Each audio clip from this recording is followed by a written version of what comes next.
Why are Jews and Arabs always at war? Who was Ishmael in Hebrew? We know that Ishmael was one of the sons of Abraham, our great patriarch. He was the child of Hagar. But who exactly was Hagar?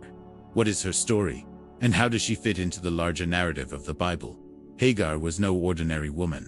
In fact, she was born a princess in Egypt. Imagine the contrast. A royal figure, someone who once lived in luxury, eventually becoming a servant in the household of Abraham and Sarah.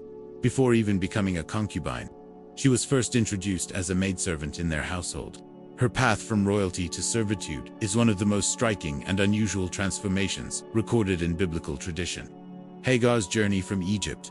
To understand how Hagar arrived in Abraham's house, we must go back to the time when Abraham left his homeland of Ur-Kasdim and traveled to the land of Canaan. Soon after arriving there, famine struck, forcing him to journey to Egypt to find food. In Egypt, Abraham feared for his life because of Sarah's great beauty. He believed Pharaoh might try to kill him in order to take her as his wife. So he asked Sarah to say she was his sister. And indeed, Pharaoh noticed Sarah and brought her into his palace. But something miraculous happened. God protected Sarah. Pharaoh and his household were struck with a plague, preventing him from even touching her.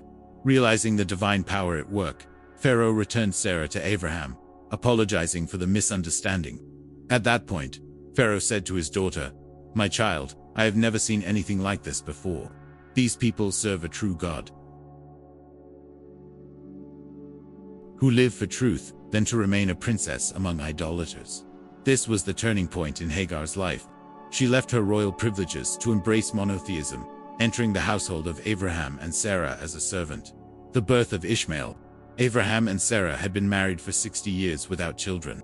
Sarah, aware of God's promise that Abraham would father a great nation, wondered if perhaps she herself was not destined to be the mother of that nation. In humility, she offered her servant Hagar as a concubine to Abraham. From this union, Ishmael was born.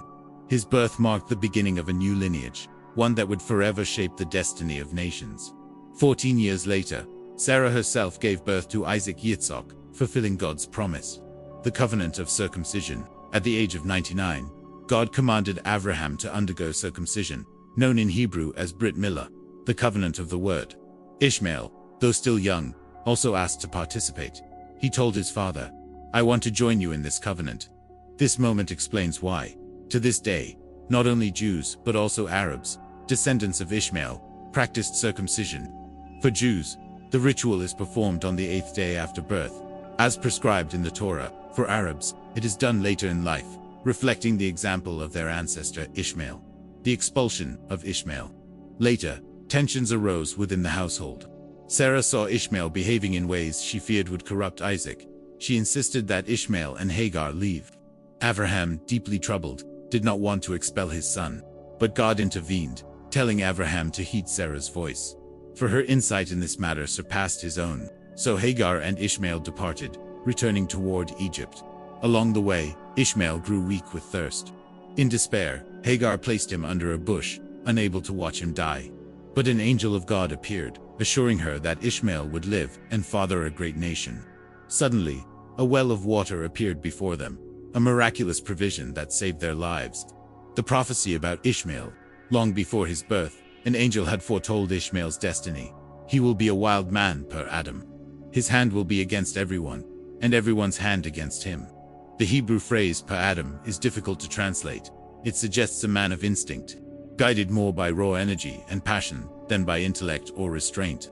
This prophecy foreshadowed centuries of conflict. Ishmael's descendants would often clash with other nations, including the descendants of Isaac. The tension between them was not only familial but spiritual, shaping much of the history of the Middle East. Encounters between Abraham and Ishmael. Although expelled, Ishmael did not sever ties with his father completely. Jewish tradition recounts visits between them. In one story, Abraham visited Ishmael's home, but found his first wife inhospitable. She offered neither water nor food, a direct violation of the values of kindness Abraham had taught. Abraham advised Ishmael, without revealing his identity, that the foundations of his tent were unstable and needed replacing. Ishmael understood the message and divorced her.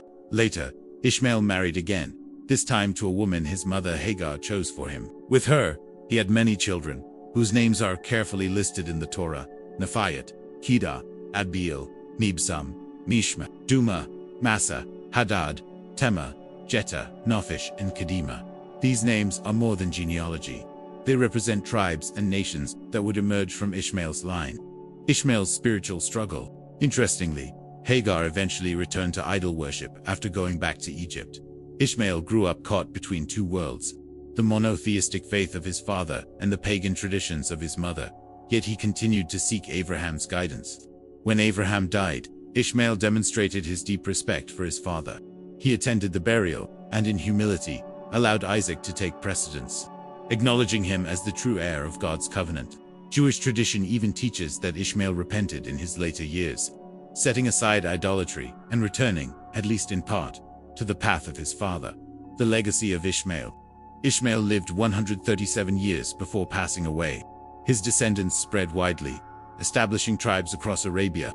Later, Esau, the son of Isaac and grandson of Abraham, would even marry a daughter of Ishmael, linking their families once more. Thus, what began with Abraham, Sarah, and Hagar became the root of two great peoples, the Jewish nation, through Isaac, and many Arab nations through Ishmael. Their intertwined histories, filled with both rivalry and kinship, continue to shape the world to this day. Thank you so much for watching this video. It is a great joy to share the Word of God with you. If this message has blessed your life, leave a like. It really helps the channel reach more people. Share this video with your friends and family so that more hearts may be touched by the truth of the gospel. If you are not yet subscribed, take a moment to subscribe and activate the notification bell so you won't miss any of the upcoming Bible studies. May God richly bless your life and your family.